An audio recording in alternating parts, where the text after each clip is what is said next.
So, hello. This is not the type of videos I usually post, but I'm doing like a commentary type thing. I don't know. But I made a cool iceberg, but it's my OC lore. And I just want to share that. Oh my god.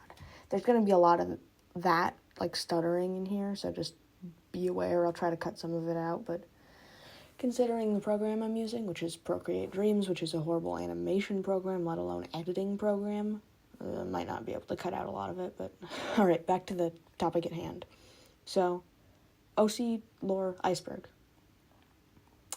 The first thing I put on there is Wendell and Adrian's love story, which is basically just the whole focus of my OC lore. They fall in love, it's cute, that's why it's up there. Nothing really tragic or horrible happens. Next thing I put on there is 38 to 42, which is the years 1938 to 1942, which are some, like, kind of years where, Wendell and Adrian are just kind of, like, hanging out. So is Riordan, I'll explain that later. Yeah, they're just hanging out. Nothing was bad. Alright. Next thing on here is Teddy Girl Nina. Nina is Adrian's little sister, and after like, when she gets older, she becomes a rebellious teen, of course, which isn't, like, quite in, like, the main branch of the story that I'm talking about, but still, that's kind of just there. If you don't know what teddy girl fashion is, it's kind of like fashion subculture and just subculture in general in the 50s. Kind of 50s and 60s, I believe. Inspired by, or kind of not based off, but a huge person that they, like, took inspiration off of was James Dean, the, like, actor guy, I think. And just, like, a bunch of rebellious teens. That's basically just what the aesthetic is.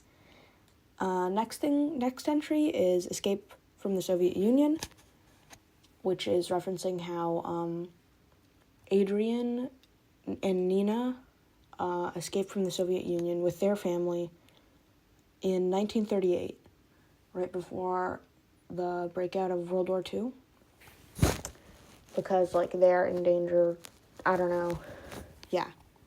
And next thing is Florence subplot, which is just, Florence is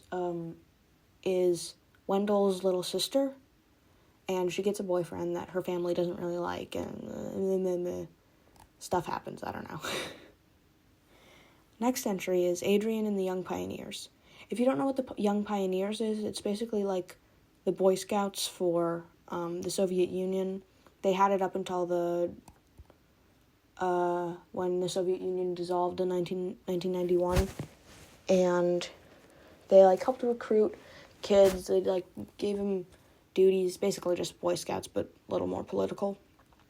And one of my favorite facts about this is, like, there was some, like, phases you could go through, not in the Young Pioneers, but leading up to it, and they're called the Little Octobrists, which is just amazing, and I find very hilarious.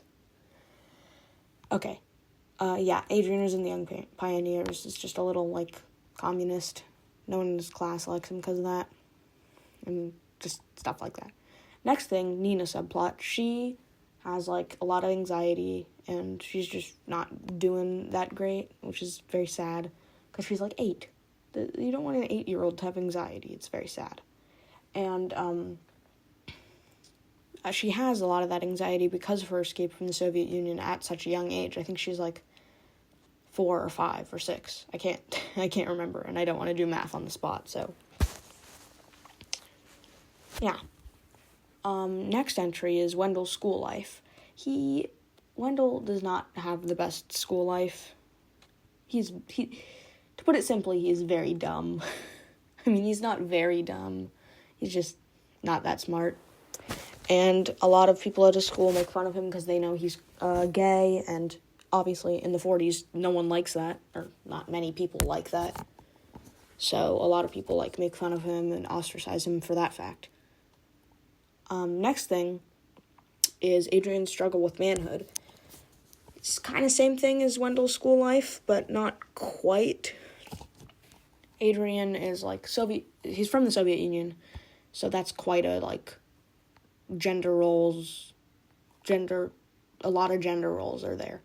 And he's also gay, so not, kind of just, struggling. Double struggling. And next entry is Wendell's internalized homophobia, which, like, kind of same thing as his school life. He gets bullied for being gay a lot. And obviously, if you're in the 40s and you're gay, 40s, 30s, whatever, and you're gay, not many people are going to support you, which is sad. Next thing is the Anastasia subplot. Anastasia is one of Adrian's friends, and I'm putting that in quotation marks because she's quite manipulative and just a bad person all around. And she, like, manipulated Adrian into being her boyfriend, and just is, like, a very mean person. And she's just not a good person. She's just bad. Next entry is Artyom's time in World War I. Forgive me if I'm pronouncing that wrong, because, like, I don't know how to pronounce it. I know it's something like that, but not really sure. That is, Artyom is Adrian's father, and he was a medic in World War I. He's got a lot of trauma from that, obviously, because it's a war. It's the Great War. It's just not good. Next thing on here is Adrian's death. Adrian dies in the Dieppe raid on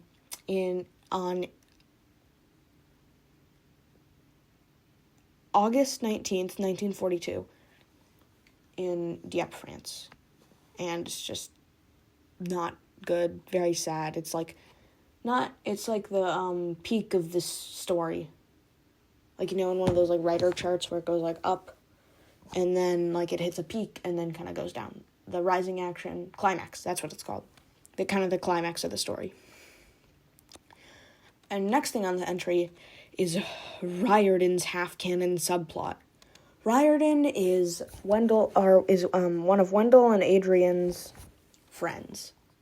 And he is sort of a complete psychopath and, like, murderer. I have it, like, it's half canon.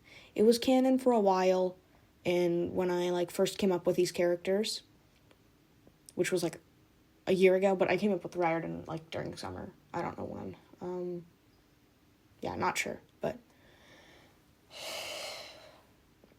not a very good person. Just, like, kill count of, like, 17, I believe. I can't remember.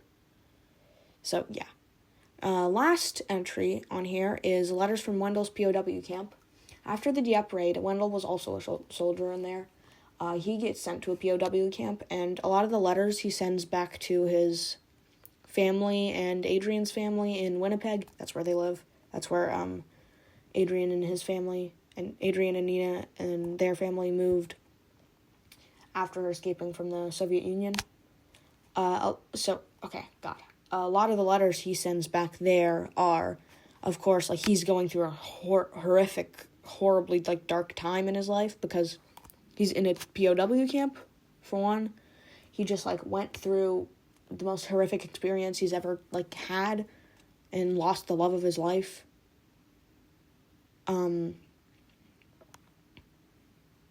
So, yeah, a lot of his letters are kind of, like, very dark about that. And it's just very sad.